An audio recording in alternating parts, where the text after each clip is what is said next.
इमरान साहब, आज फिर शहबाज शरीफ साहब ने मुज़ाकरात की एक तरह से दावत दी है और बात की है कि जी मिलकर बैठे हैं उस तरह। क्या आपको लगता है कि कल का जो एक एहतजाज था उसकी वजह से शहबाज शरीफ साहब ये समझते हैं कि मुल्क को अगर इंतशार से बचा कर एक टेबल पर बैठ कर मसला हल कर लिया जाए तो वो बेहतर है?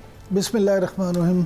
समीना, देखिए, पहली बात तो ये है कि किसी भी वजह से अगर हुकूमत ये समझती है या वज़ीर-ए-आज़म मियां शहबाज शरीफ साहब ये समझते हैं कि अब टेबल पे बैठ के बात को हल कर लिया जाए, तो मैं समझता हूँ ये बड़ा खुश आइंदा है।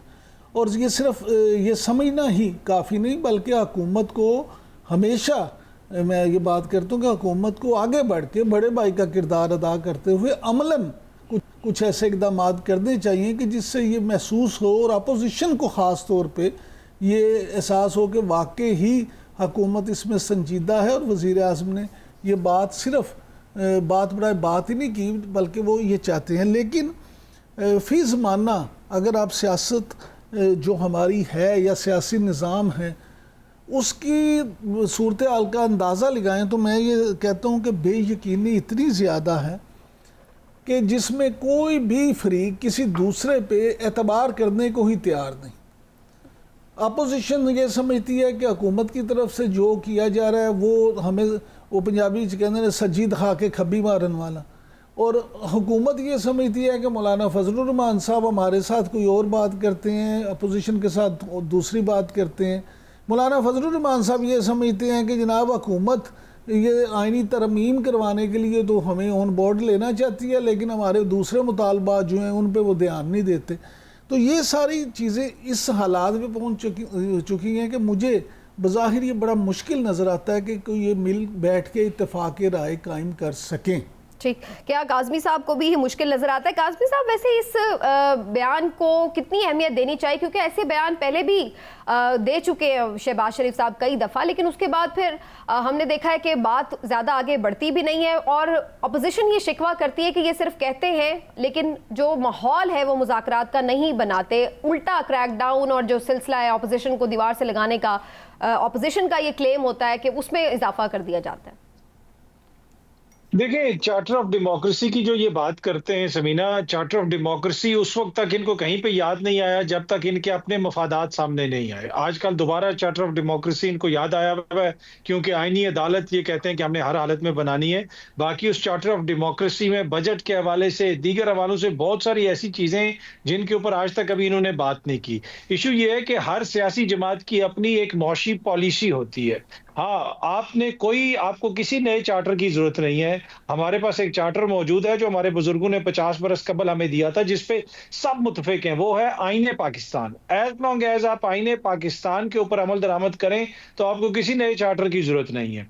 इकोनॉमी के मसाइल हो जाएं या सियासी मसाइल हो जाएं, वो उन सब का मामला जो है वो आइन के अंदर बिल्कुल वाज़ेह है। जिसकी हुकूमत होगी वो आएंगे, वो आके आइनी पॉलिसीज भी बनाएंगे, वो जमहूरियत के हवाले से भी इकदाम उठाएंगे, वो मईशत के हवाले से भी उठाएंगे। ये नहीं हो सकता कि मुल्क के अंदर आइन काम ना कर रहा हो, आपकी अदालतें काम ना कर सकती हों, आपके मुल्क के अंदर अफरा तफरी हो और आप एक यूटोपिया बीच में आप एक आइलैंड क्रिएट कर लें जहां पे मईशत तरक्की कर रही हो, जहां पे एक चीज जो है तरक्की कर रही हो। ये एक दीवाने का ख्वाब तो हो सकता है, ये कोई हकीकत पसंदाना जो है वो मेरे ख्याल में सोच नहीं हो सकती। तो मुझे नहीं लगता कि चीजें आगे जाएंगी, इसलिए कि जो गुज़िश्ता रोज हुआ, जिस तरीके से पूरे इलाके में कंटेनर लगाए गए थे पिंडी में, बल्कि वो शायद खाकान अब्बासी साहब ने बताया कि उनको किसी बाहर से आई हुई शख्सियत ने पूछा कि क्या ये पोर्ट किधर है आपका, तो उन्होंने कहा हमारा पोर्ट कराची में। उन्होंने कहा ये फिर कंटेनर इस्लामाबाद में क्या कर रहे हैं? तो ये इससे आप अंदाजा लगा लें कि ये हालत है इस वक्त के कंटेनर जो है वो पोर्ट किधर है और कंटेनर किधर है। तो ऐसे तो इकॉनमी नहीं चल सकती।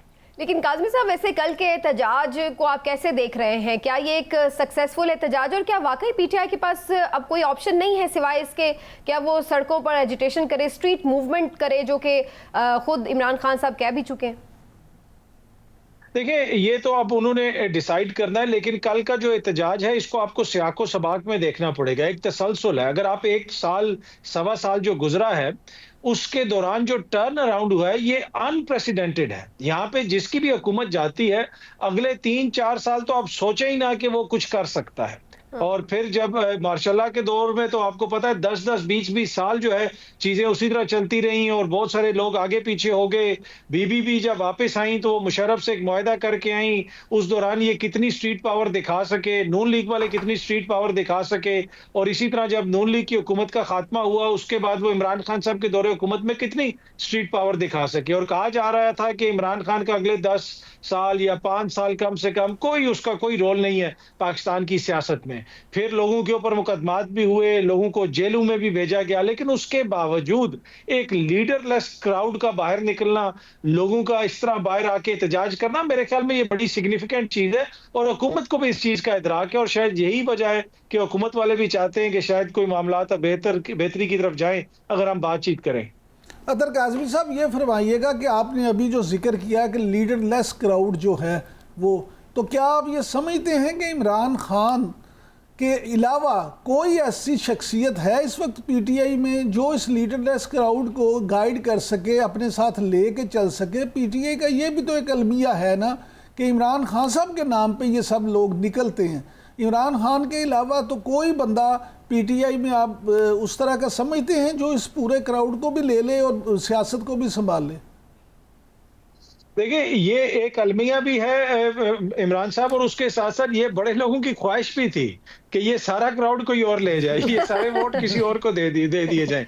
तो ये जहां पे अलमिया है वहां पे ये उनकी खुशकिस्मती भी है कि कोई भी ऐसा बंदा नहीं है।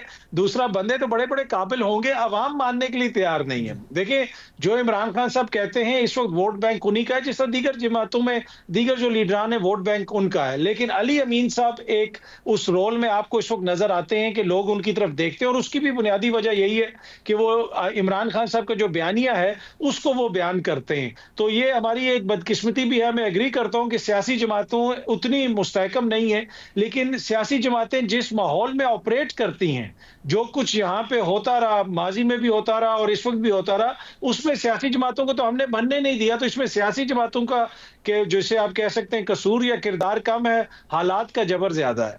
तो आप क्या समझते हैं कि अली अमीन गंडापुर साहब ने जो इनकलाब लाने का नारा लगाया है, तो इसी तरह से जलसों में ना पहुंच के, वक्त पे तकरीरें ना करके, सिर्फ मोटरवे पे अपना जोश दिखा के वो इनकलाब ले आएंगे?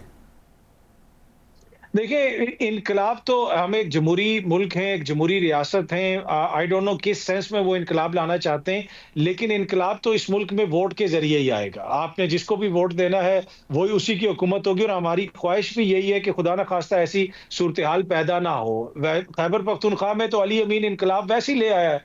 वो खैबर पख्तूनख्वा जहाँ पे इनको ना जलसे की इजाजत थी ना जुलूस की इजाजत थी, अली अमीन को पूरे पाकिस्तान में फिराया गया, जो उसके ऊपर मुकदमात थे उसके बावजूद वहां पे उन्होंने 2/3 से ज्यादा अक्सरियत हासिल की है। तो इनकलाब तो मेरी नजर में वही इनकलाब है।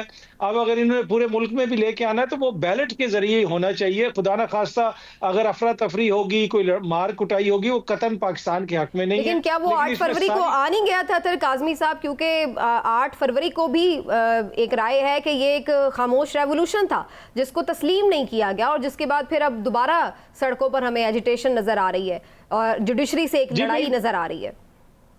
जी बिल्कुल, देखिए, आईने पाकिस्तान बार बार आपको हल देता है कि आप ये चीज करें और यहां से इस चीज का हल निकल आएगा। 8 फरवरी को एक हल दिया गया, उससे पहले भी 90 रोज के अंदर इंतखाबात का हल था। फिर इमरान खान साहब से जो लोग तंग थे उनके पास जो है एक अदम एतमाद लाने का हल था। हर कोई उसको यूज कर सकता है, लेकिन ये अगर हो कि वोट किसी और को पड़े और निकले किसी और को, वहां से फिर सूरत-ए-हाल खराब होती है। हम उम्मीद करते हैं कि अब चीजें लोग समझेंगे, देखेंगे और इसमें जो है वो बेहतरी आएगी। फिलहाल मुझे यही लग रहा है कि ये जो स्टेलमेट है कुछ अरसा ये इसी तरह बरकरार रहेगा।